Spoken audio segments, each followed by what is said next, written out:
We've been taking a look at several angles regarding the budget speech. We'll continue with our social media outlook in just a moment or two. But let's cross borders and see whether or not the finance minister's budget speech yesterday has had a ripple effect on the continent. Standing by for us in Nigeria, my colleague Sophia Adengo. A very good morning to you. Tell me, what was the reaction like in Nigeria to Minister Pravin Gordhan's speech?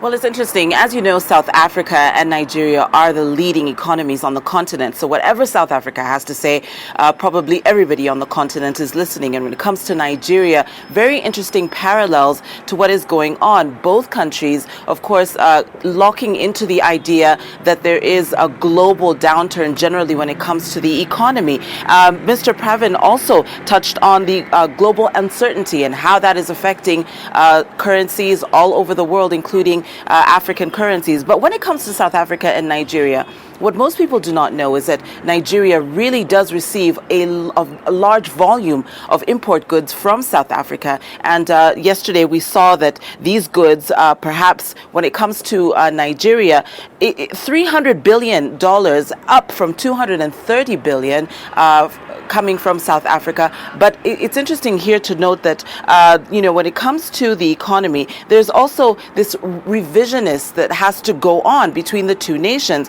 Nigeria, as you know, has placed an embargo on importing goods. In other words, no more goods to be imported that can be produced locally. And of course, that would affect South African markets, South African, imports, and also really bring down that number as we have seen this year. Also, there's the pointing out, of course, of the economy in crisis in South Africa due to the drought. And, Nigeria is going through very much the same thing with this oil situation. There is absolutely a great fall in the oil prices, almost 50%, seeing that forex revenues in this country have also fallen considerably. So both economies trying to turn their economies around based on the fact that there is a crisis situation going on.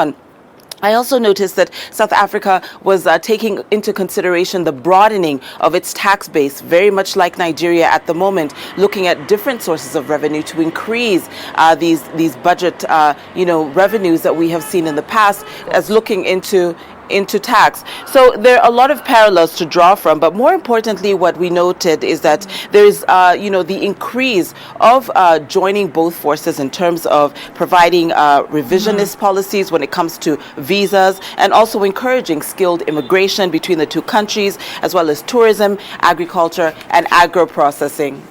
Sophia, we'll have to leave it there for the time being. Thank you so much for that analysis and drawing those parallels. And it's extremely interesting, and I think it's very important that we take an intra-Africa perspective and not just an isolated one. So we thank you so much for your time. Another ad break. We'll be back with a little bit more in just a moment.